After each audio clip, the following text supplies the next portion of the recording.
noite.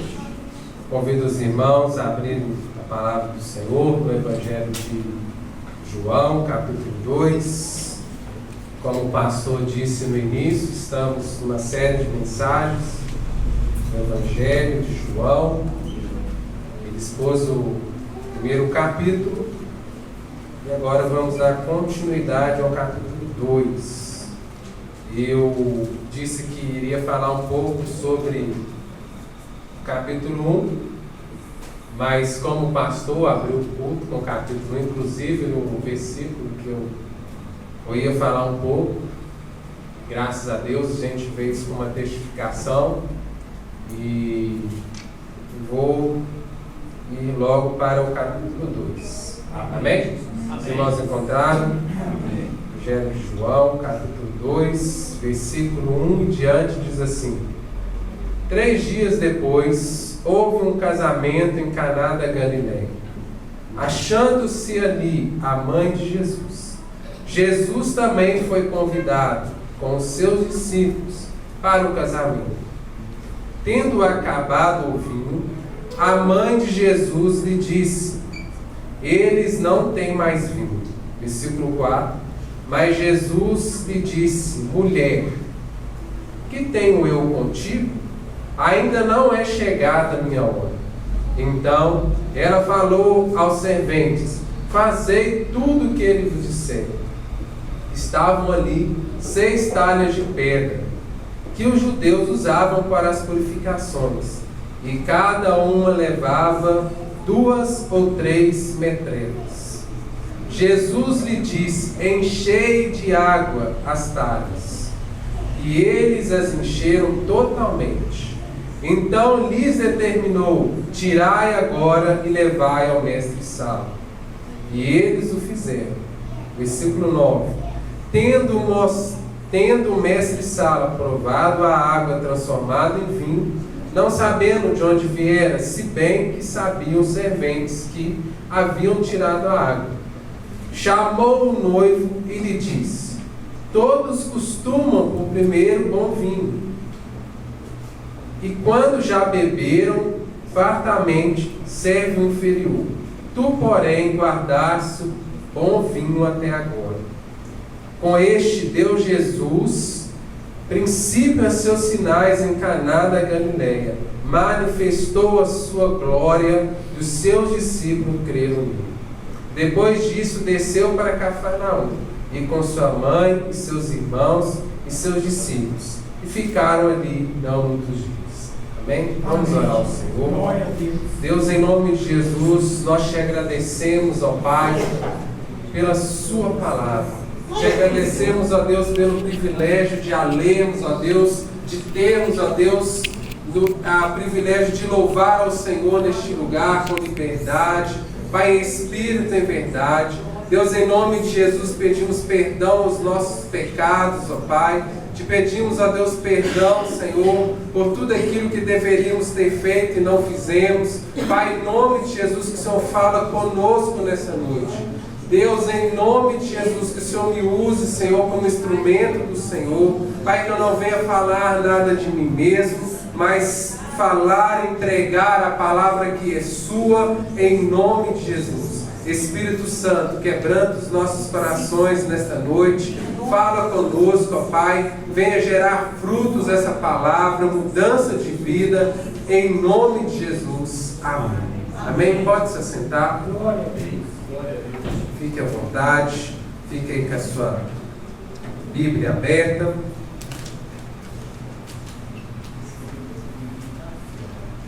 Já começo, irmãos, falando sobre o casamento dos judeus.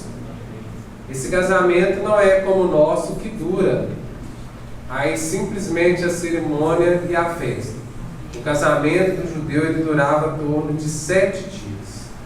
Então a gente já pode ter em mente que precisava-se de muito vinho, porque o vinho não era simplesmente ali ter uma bebida. O vinho para o judeu significava alegria. Então Jesus ele começa a manifestar os seus sinais, os seus milagres em um casamento. Ô Edson, sim, fala. E se hoje nós falarmos que Jesus, dentro do nosso contexto, dentro da nossa sociedade, que Jesus ia começar a se manifestar em um casamento, nós teríamos muita rejeição pela sociedade. Porque o casamento hoje não tem tido o valor como era o casamento naquela época. Algo importante, algo que Deus instituiu ao mundo. E algo que nós devemos levar a sério. Acompanhe comigo no versículo 1 aí. Diz que 3 dias depois houve um casamento em Caná da Galileia, e achando-se ali a mãe de Jesus, e foi convidado com ele e seus discípulos para o casamento. Alguns estudiosos acreditam que Maria foi convidada porque poderia ser parente ou uma simples amiga daquela família. E não só ela foi convidada, mas Jesus e os seus discípulos foram convidados. Eles foram convidados a participar de um momento de alegria, onde ali os noivos estavam casando, junto com os convidados, partilhar, onde eles abriam mão, de uma semana inteira, eles não trabalhavam, eles não faziam o que era de cotidiano, para estar ali juntos com os noivos, participando da alegria com ele. E nós também precisamos estarmos juntos com os irmãos, seja também nos momentos de alegria, partilhar dos momentos de alegria com os irmãos. E no versículo 3 fala que a mãe de Jesus disse que eles não têm mais vinho. Imagina você, o noivo, a qual o vinho era importante, porque o vinho no Antigo Testamento, para eles, no Antigo Testamento, vinho significava, era símbolo de alegria física e espiritual. E Jesus sabia do peso do vinho, que Jesus, o próprio Jesus, falou parábolas usando vinho como exemplo. Então, não ter vinho e ter um vinho de má qualidade numa festa de um judeu, de um casamento, era algo inaceitável. Era algo que poderia destruir a festa daqueles noivos. Era algo que causaria tristeza para aqueles noivos e que aqueles amigos que estavam com ele. Mas Maria, ela sente uma empatia, ela se coloca no lugar daqueles noivos e chega até Jesus. Imagina Maria vendo o desespero do noivo. Acabou o vinho, o que vamos fazer? Não tem como, onde buscar. Imagina a noiva, e agora o que vai acontecer? Os convidados, Maria já sabendo que Jesus era o Filho de Deus, sabia que ele ia se manifestar um dia, ele vai até Jesus, alguém que poderia fazer algo para que aquele milagre acontecesse, para que provesse o vinho, para que restituísse a alegria que estava indo embora porque o vinho tinha acabado. Só que quando ela chega a Jesus, Jesus disse: mulher, versículo 4, o que tenho eu contigo? Ainda não é chegado a minha hora. Jesus estava falando para você: não compete você a dizer a hora que o Filho do Homem deve se manifestar. Ainda não é chegada a minha hora.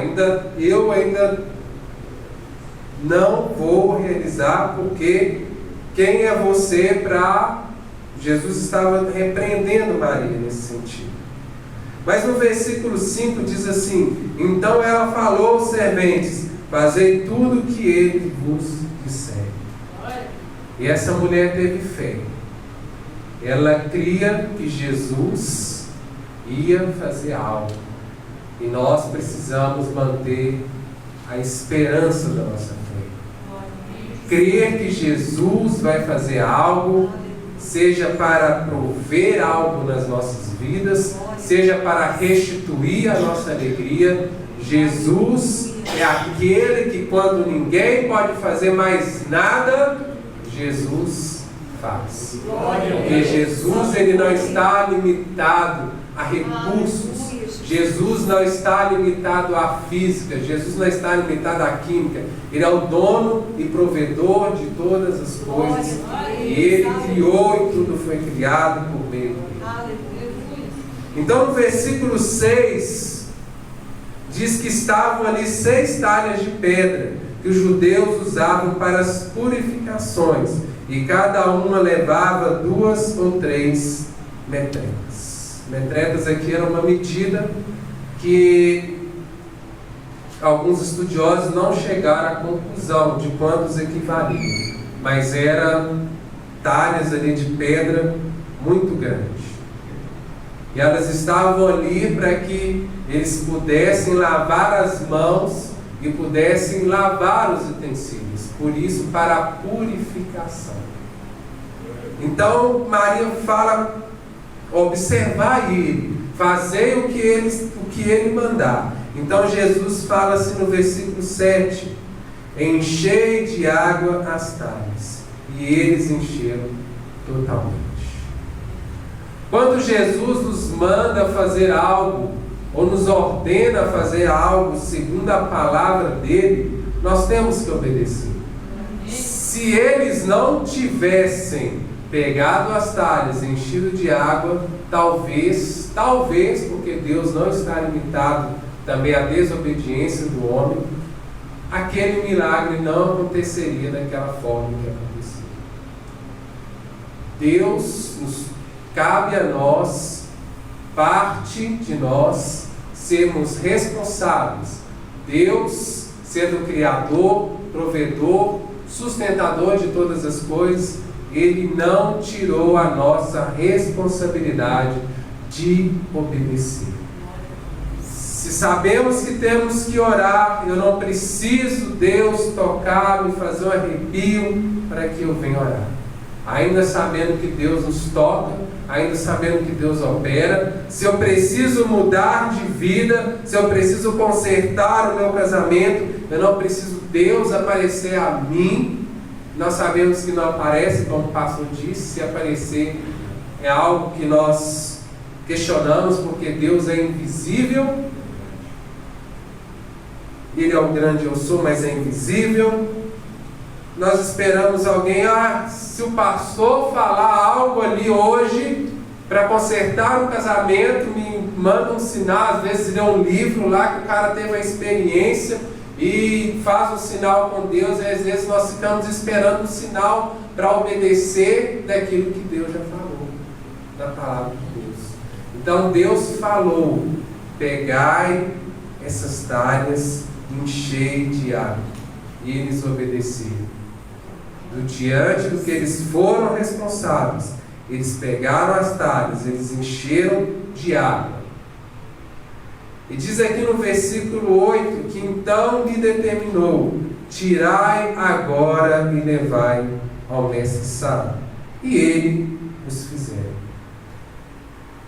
Eles recebem aqui, Jesus determina de novo, pegai essa água, supostamente água que vocês acham que são, leve ao mestre-sala.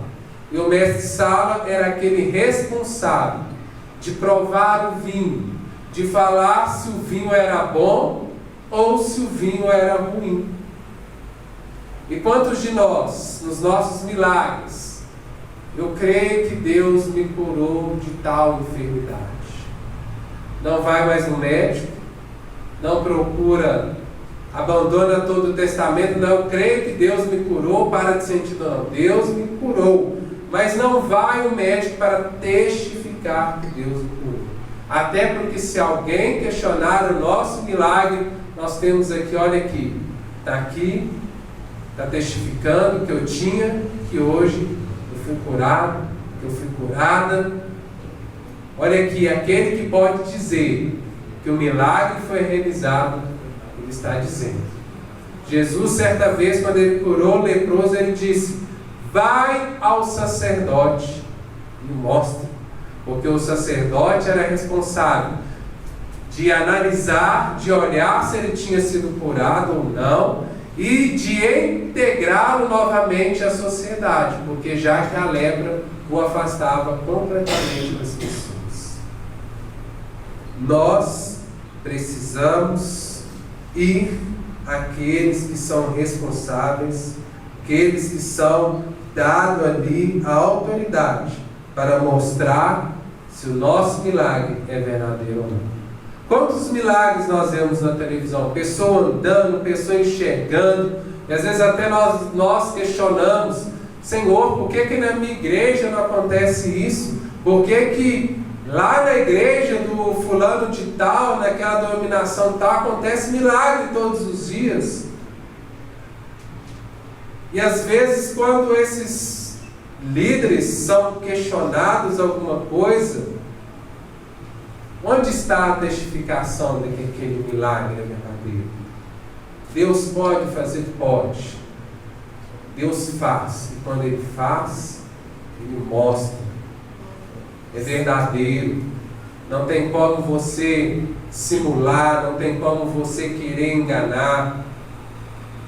Eu lembro que, quando jovem, tinha um ministério muito famoso, e algumas pessoas vão se lembrar, que o rapaz falava que tinha umas experiências com Deus e tal, era uma coisa surreal. Depois de muito tempo, ele veio a público dizer que muitas daquelas experiências que ele teve era mentira. E muitas das pessoas que ouviram aquelas experiências acreditaram, mas não foram testificar. E caiu por terra quando ele confessou. Mas graças a Deus, antes dele morrer, ele se arrependeu, expôs a verdade e mudou de vida. Então eles vão até o mestre Saulo e fala assim no versículo 8: então lhe determinaram: tirai e levar ao mestre Saulo. Eles fizeram. Versículo 9: tendo o mestre Saulo aprovado a água transformada em vinho, não sabendo de onde vier, se bem que o sabiam os serventes que haviam tirado de água. Imagina a surpresa daqueles que encheram de água. Na hora que Jesus fala assim: vai e mostra o mestre Saulo, imagino eu que eles já devem, ainda que não falaram entre si, devem ter imaginado: eu estou indo levar água para o mestre Saulo. Esse homem que mandou fazer isso deve ser doido. Vou levar água para aquele que vai provar, que prova vinho, vai provar água. Mas eles sabiam que eles tinham pegado, enchido aquelas talhas de água. E ele chamou o noivo lá, o mestre Saulo, e falou assim: todos costumam primeiro pôr bom vinho. Por que o bom vinho? As pessoas não tomaram ainda muito vinho, então o paladar delas estão aguçados. Elas sabem reconhecer se é um bom vinho ou se é um vinho de má qualidade. E depois que eles tomam um bom vinho, você serve um inferior. Mas você fez ao contrário. Você deixou o melhor para depois. Você deixou o melhor para o final. E Jesus, ele não só transformou a água em vinho, como ele transformou por um vinho superior àquele que era servido naquela festa de casamento. E Deus, quando Ele nos renova a nossa alegria, Ele nos dá uma alegria muito maior daquela que você já teve. Porque Deus nos preenche de tal forma. E a gente tem algumas músicas, alguns CDs intitulados como Vinho Novo, representando essa alegria, porque é uma alegria que ela não está limitada a condições. Muitas das vezes nós limitamos a nossa alegria: se eu tiver, se eu fizer, se eu ter. Deus não, Ele nos enche com alegria, Ele nos reveste com o Espírito Santo, e nós temos uma alegria que nós não sabemos nem mesmo expressar o que estamos sentindo dentro de nós. Às vezes você chega para o irmão: nossa, irmão, você está alegre hoje, o que é isso que está acontecendo? Irmão, está alegre, não sei o que é não, você é alegre. Deus encontrou comigo ali, nós tivemos um encontro, me encheu, e assim é conosco. Deus nos dá uma alegria bem maior daquela que tivemos hoje.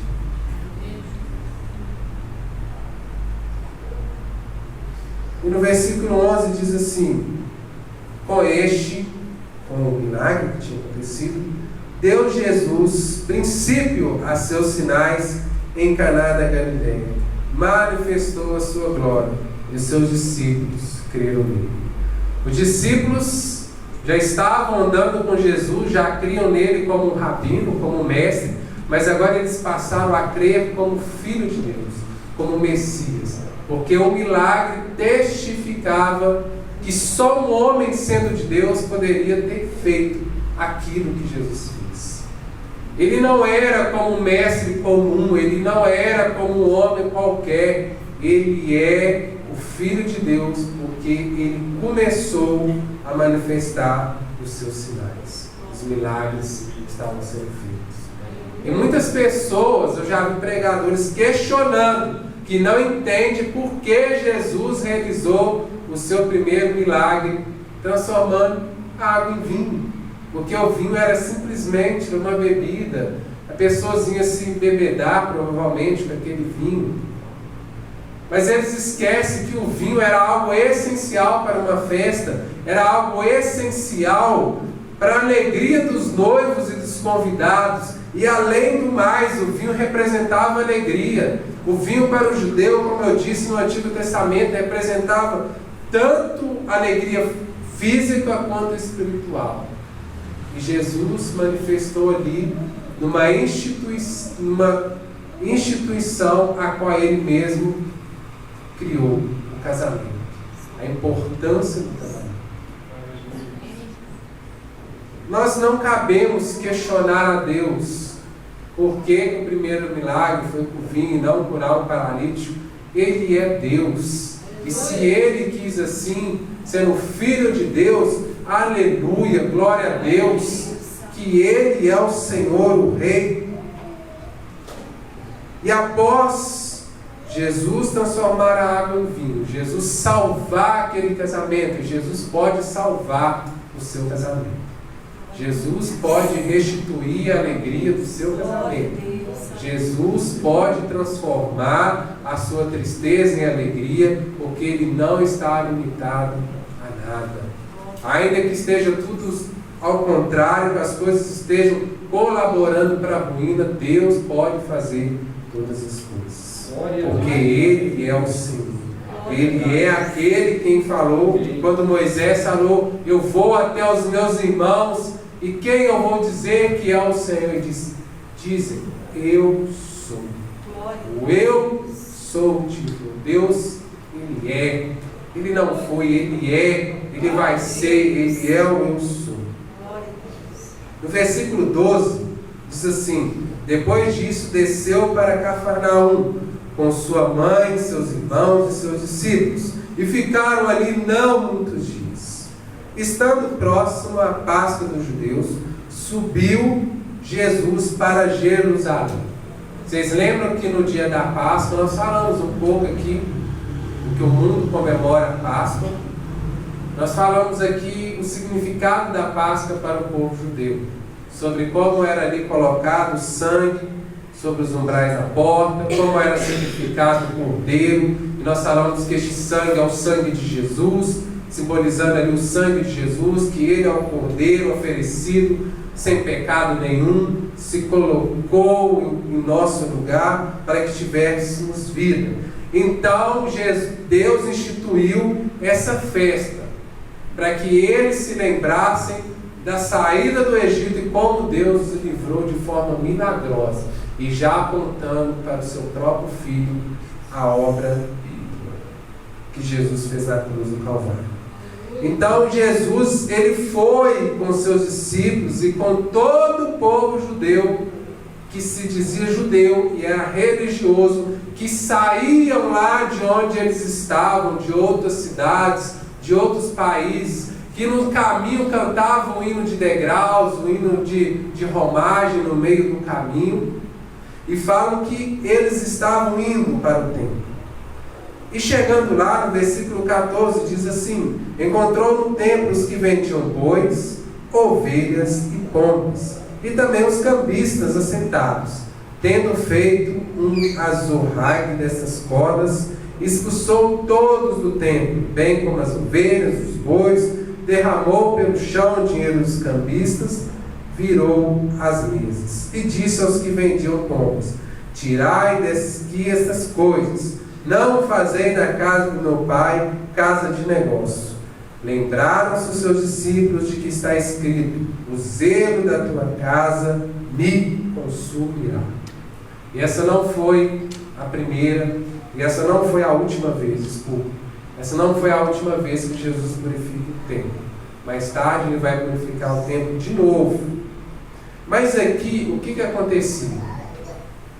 O povo, quando eles iam celebrar a Páscoa, eles ofereciam sacrifícios, eles pagavam impostos ao templo. Então, era certo inviável, desconfortável você ter que sair, e era a pé, não era de ônibus, não era de carro, era a pé. Às vezes ficava inviável você pegar todos os animais que você tem que sacrificar e ir levando no meio do caminho. Eles poderiam morrer, eles poderiam ali ser atacados por alguma fera. Então, para facilitar, vendia-se ali bois, vendia-se ali ovelhas e vendia ali também pombo. Por que pombo? Se a família for pobre, oferecia um pombo ali. Até aí tudo bem, muito bom a atitude daquelas pessoas que estavam ali. E tinha outro tipo de pessoas também, que eram os cambistas. Porque para você colocar ali, pagar o imposto ao templo, seu imposto religioso, não poderia ser qualquer moeda. Não poderia ser a moeda de Roma que tinha ali o rosto de César. Tinha que ser uma moeda segundo o local, que não teria imagem nenhuma, inclusive da Judéia.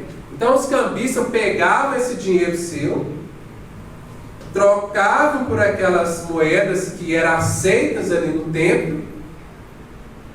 Uma boa coisa que eles faziam também. Só que o que Jesus estava repreendendo, porque esses cambistas e esses vendedores com os animais estavam se associando a alguns sacerdotes para ganhar muito dinheiro e muito lucro. Eles estavam ali lesando os irmãos, estavam tirando o dinheiro dos irmãos com um lucro muito acima do que era justo.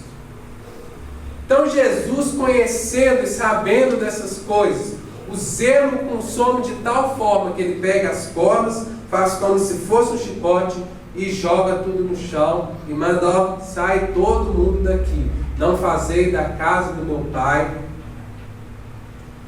casa de negócio. E, infelizmente, no nosso meio, denominações, pessoas têm feito da casa de Deus casa de negócio. Tem tirado lucros exorbitantes, tem entrado na cabeça de algumas pessoas para lhe tirar o dinheiro com alguma motivação boa, aparentemente para eles, mas Jesus conhece os nossos corações. Jesus conhece a intenção, a motivação, e Deus, ele vem ali e fala: a casa do meu pai, porque se referia à casa de oração, ao templo que as pessoas louvavam a Deus, e faz ali, derruba tudo e expulsa a todos. Aí os sacerdotes, os judeus, vendo isso, falam assim: peraí, por que você está fazendo isso? Que sinal você dá? Lá no versículo 18, perguntaram, pois, os judeus: que sinais nos mostra para fazer essas coisas? Os judeus gostavam de um sinal, né? Os judeus, certa vez, chegaram para Jesus: me mostra, dá o sinal que o Senhor é filho de Deus, me dá o sinal disso e daquilo. Os gregos buscavam sabedoria, os judeus gostavam de sinal, eles eram supersticiosos. E eles ali pedem um sinal. Aí Jesus, no versículo 19, diz assim: Jesus me respondeu: destruí este santuário em 3 dias, o reconstruirei. Replicaram os judeus: em 46 anos foi edificado esse santuário, tu em 3 dias o levantarás? Ele, porém, se referia ao seu corpo. Quando, pois, Jesus ressuscitou dentre os mortos, lembraram-se de que os seus discípulos que ele dissera isto e creram na Escritura e na palavra de Jesus. Amém. Jesus estava dizendo aqui, vocês estão preocupados em oferecer o sacrifício e ajudar aqueles que oferecem o sacrifício? Eu, de sacrifício perfeito, posso dizer para vocês que em 3 dias eu vou morrer e vou ressuscitar. Eu, o sacrifício perfeito, o sacrifício que é aceito, não é sacrifício para esconder os pecados, não é o sacrifício para esperar ali o sacrifício. Eu sou o sacrifício, o próprio sacrifício. Está dizendo, o sinal que eu dou, que eu vou morrer em 3 dias, 3 dias vou ressuscitar. Entre linhas ele estava dizendo isso, porque o santuário ele se referia ao seu próprio corpo. E muitos dos seus discípulos lembraram do que Jesus havia falado sobre essas palavras quando ele ressuscitou. E diz o texto que eles ainda não entenderam, porque eles ficaram limitados. Diz assim, após Jesus dizer, em que 3 dias reconstruirei, replicaram os judeus: em 46 anos foi edificado esse santuário, e tu em 3 dias o levantarás? Eles estavam limitados ao físico, limitado ao tempo, mas Jesus se referia a ele, o sacrifício perfeito, o sacrifício que não encobria o pecado, mas que curava, que nos curava do pecado, que nos dava vida. Estava dizendo que ele ressuscitaria após morrer por nós, se colocando em nosso lugar. Aí falam que os discípulos creram na palavra de Jesus após ele dizer, e no versículo 23 diz assim: estando ele em Jerusalém durante a festa da Páscoa, a mesma festa, muitos vendo os sinais que ele fazia creram no seu nome. Mas o próprio Jesus não confiava a eles, porque o conhecia todos, e não precisava de alguém que desse testemunho a respeito do homem, porque ele mesmo conhecia a natureza humana. E a nossa natureza, Deus conhece. É uma natureza corrupta. É uma natureza que nós se encontra no estado original que Deus criou por causa do pecado. É uma natureza que está propensa e que gosta de pecar. Por isso nós ficamos lutando constantemente contra nós mesmos para não pecar. E Jesus, mesmo as pessoas, Jesus fez um milagre, eu creio que Ele é Deus, eu creio nesse Jesus. Jesus sabia que muitos daqueles Ele não poderia confiar, porque Ele conhecia cada um. Assim como lá em Mateus 7 vai dizer que muitos fizeram até milagres no nome de Jesus, mas não eram conhecidos de Jesus em relação que eles iriam morar com Jesus. Jesus os conhecia, mesmo sabendo das más obras, sabiam que eles não tinham comunhão com o próprio Deus. Nós precisamos entender, irmãos. Eu não preciso, às vezes, e às vezes é bom a gente testemunhar o milagre, crer. Mas será que nós temos confiado pela fé? Nós temos tido comunhão com o Senhor Jesus? Nós adoramos o Senhor Jesus por aquilo que Ele é. Nós observamos os seus mandamentos. Nós, como aqueles servos, obedecemos, somos responsáveis. Se Jesus falou, para com isso. Se Jesus falou, faz isso, nós obedecemos. Será que nós temos reconhecido que Jesus é o nosso provedor, o provedor da nossa alegria, que Ele que salva o nosso casamento, é Ele que provê aquilo que precisamos, aquilo que necessitamos. Ele não provê aquilo que você quer, Ele provê aquilo que você necessita. E é o que é importante para que você cresça na sua fé. Será como tem sido a nossa atitude no meio da multidão? Será que Jesus pode olhar para nós e falar assim: eu confio nele, eu confio, porque eu sei que eu estou fazendo esses sinais, mas eu sei também que eles me amam, eu sei que eles têm comunhão comigo, eu sei que eu sou o Deus deles. Porque Jesus, ele não pode ser enganado, porque ele é Deus homem. Ele mesmo manifestado em carne, ele continuou a sua natureza divina. Não pode se separar a natureza divina e humana. Elas eram juntas. E Jesus conhecia todos os pensamentos e conhecia a natureza humana. Jesus nos conhece. Ele é o pão da vida e ele é o nosso Senhor. Amém? Deus abençoe os irmãos. Vamos continuar dando continuidade. Eu peço aos irmãos que leiam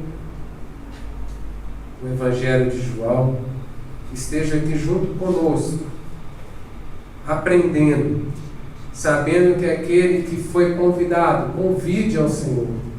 Convide ao Senhor para a sua vida. Convide ao Senhor para a sua casa. Ele vai restituir, ele vai prover.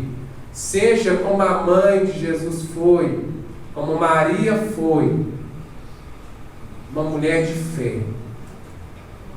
Ela, no momento de desespero, ela procurou aquele que poderia fazer algo. Que nos nossos momentos de desespero, nos nossos momentos que não sabemos a quem recorrer, nós podemos recorrer ao Senhor Jesus.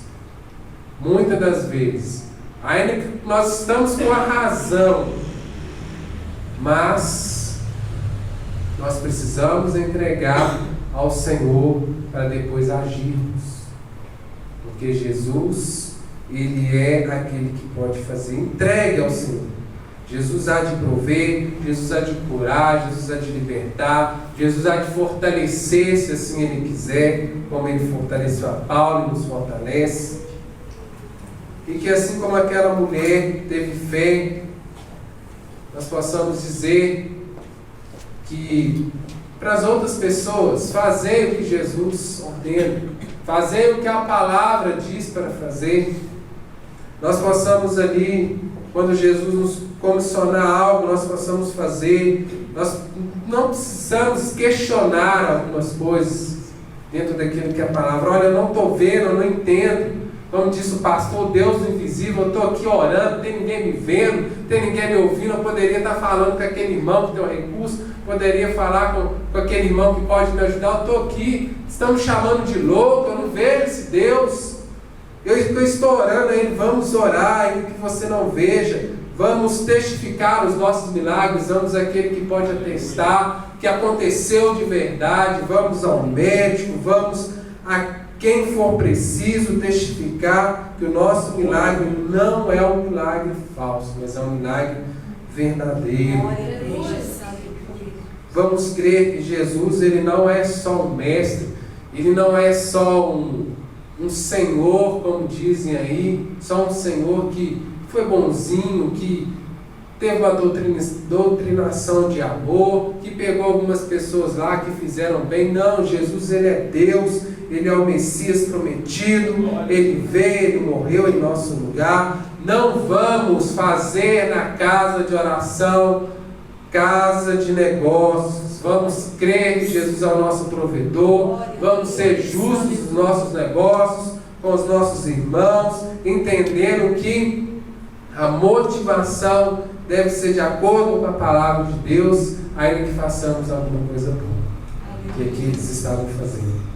Vamos crer que Jesus morreu e ressuscitou ao terceiro dia para nos salvar. Vamos ser achados como verdadeiros adoradores, que adoram o Pai em espírito e em verdade. Que o Senhor possa nos confiar os seus segredos, possa nos confiar a sua palavra, possa nos confiar como arautos do Senhor, aquele que não entrega a própria palavra sua, mas a palavra daquele que te comissionou, a palavra do próprio Deus. Vamos nos entregar-nos ao Senhor. Convido os irmãos a ficarem de pé. Vamos estar orando. Em seguida vamos estar celebrando a ceia do Senhor, como o Senhor nos ordenou, como o Senhor instituiu ali na Páscoa, na última Páscoa que Ele comemorou com seus discípulos. Vamos orar ao Senhor. Feche seus olhos.